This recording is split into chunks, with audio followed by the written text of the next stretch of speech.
और रहेंगे तो मायावती और सतीश चंद्र मिश्रा के राज में रहेंगे। यहाँ पे मायावती जी की बात छिड़ गई है, तो मायावती को किल बार बसपा को सपोर्ट कर रहे हैं ब्राह्मण। सपोर्ट नहीं करते, जीत गई हो। सपोर्ट नहीं कर रहा हूँ, जीत गई हो। सभी साथियों को जय भीम, जय भारत। मैं अरुण कुमार, आप सभी का हमारे यूट्यूब चैनल में बहुत बहुत स्वागत।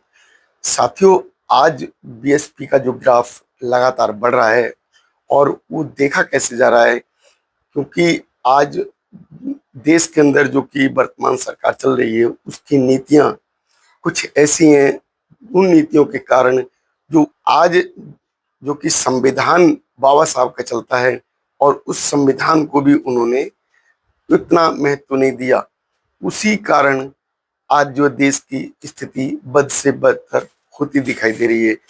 आज जो कि ब्राह्मण समाज है, ब्राह्मण समाज जो कि बीजेपी का सबसे ज्यादा हितैषी था, आज ब्राह्मण समाज भी बीजेपी की नीतियों के कारण ऊब चुका है।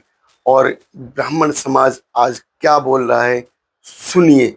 रास्ता बंद कर दिए हैं, रहेंगे तो मायावती और सतीश चंद्र मिश्रा के राज में रहेंगे। यहाँ पे मायावती जी की बात छिड़ गई है, तो मायावती को किल बार बसपा को सपोर्ट कर रहे हैं ब्राह्मण। सपोर्ट नहीं करते, जीत गई हो। सपोर्ट नहीं कर रहा हूँ, जीत गई हो। सरजू माई की कृपा होगी तो प्रचंड बहुमत से आएंगी। ब्राह्मण से मैं वोट नहीं मांग रहा हूँ, आशीर्वाद मांग रहा हूँ मायावती के लिए कि एक एक आशीर्वाद दे दो तो जीत जाएंगी। सही कह रहे हैं क्या ये? सही कह रहे हैं। ब्राह्मण समाज की जो सोच आज बदल रही है और वही 2007 का जो ग्राफ वो फिर बढ़ता हुआ दिखाई दे रहा है। 2007 में बीएसपी का समर्थन करने के लिए देश की सभी जातियों ने अपना अपना प्रतिनिधित्व निभाया था। देश की सभी जातियों ने अपना अपना वोट भी किया था, क्योंकि बहुजन समाज पार्टी केवल पार्टी नहीं, मिशन है। इसीलिए तो कहा जाता है कि मिशन जो है केवल समाज के कुछ जातियों के लिए नहीं होता, वो देश के उत्थान के लिए होता है। अगर बीएसपी की बात की जाए तो बीएसपी के द्वारा देश के अंदर जो भी काम किए गए, चाहे शिक्षा का, स्वास्थ्य का, रोजगार का, वो देश के तमाम लोगों को समान रूप से मुहैया कराए गए। उसमें कोई भेदभाव नहीं हुआ। किसी तरीके से उसकी नीतियों में कोई अंकुश ऐसा नहीं लगाएगा जो कि दूसरी जातियां उसका लाभ नहीं उठा सकेंगी। साहब कांशीराम जी के नाम से मायावती सरकार में लाखों मकान बनवाए गए और वो मकान गरीब परिवारों को मुफ्त में बांटे भी गए।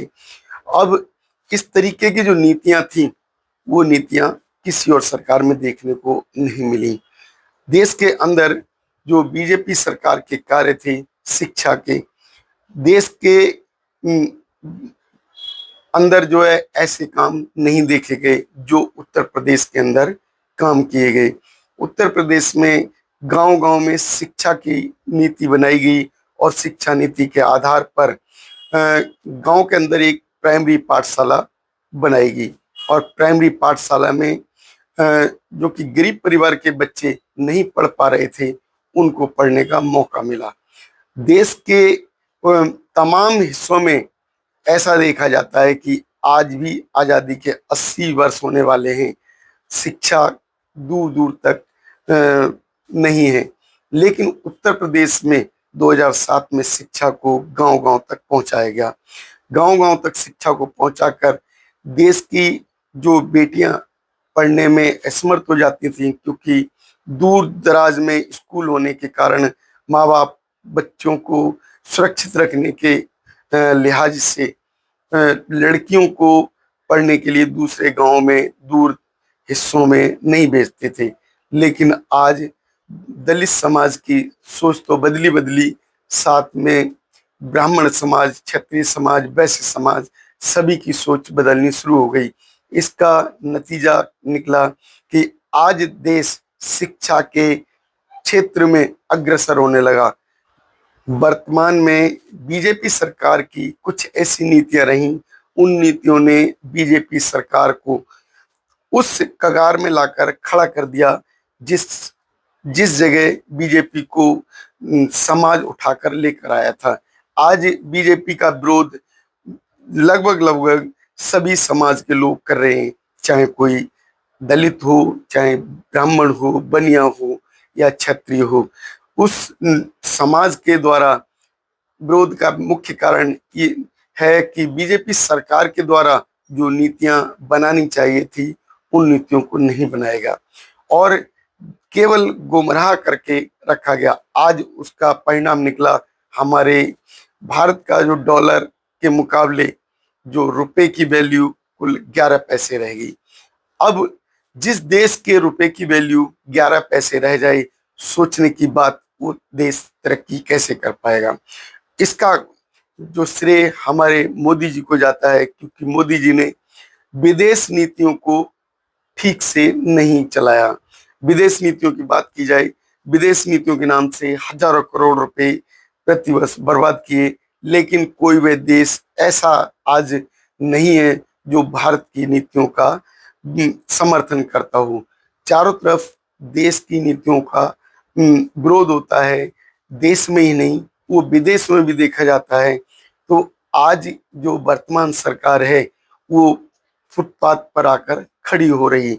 देश की जो उच्च जातियां वो मायावती जी के साथ दोबारा आकर खड़ी हो गई और 2027 के लिए जो बहन जी ने बिगुल बजाया था, उस बिगुल की आवाज ब्राह्मण जातियों में भी सुनाई देने लगी। अगर देश के अंदर इसी तरीके से सत्ता चलती रही तो शायद देश कगार में पहुंच जाएगा। लेकिन आज देश को जरूरत है बहन मायावती जी से जैसे शासक की। बीएसपी के द्वारा जो नीतियां बनाई गई थी, उन्हीं नीतियों को दोबारा लागू कराने की, उसी प्रकार की नीतियां पूरे देश में लागू होनी चाहिए, इसका प्रयास करने की। देश के अंदर अभी आवाज बीएसपी की उठ रही है और बीएसपी जो कि 2027 में लगभग 1.5 साल अभी बाकी है और 1.5 साल तक जो देश के अंदर स्थिति बनेगी वो आप दिन प्रतिदिन देखते चले जाएंगे।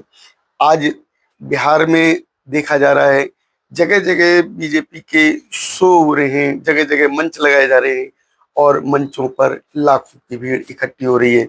और उस भीड़ का इकट्ठे होने का कारण केवल जो दलितों के साथ उत्पीड़न नहीं, बल्कि देश के विकास में बीजेपी सरकार का कोई योगदान नहीं दिखाई देता।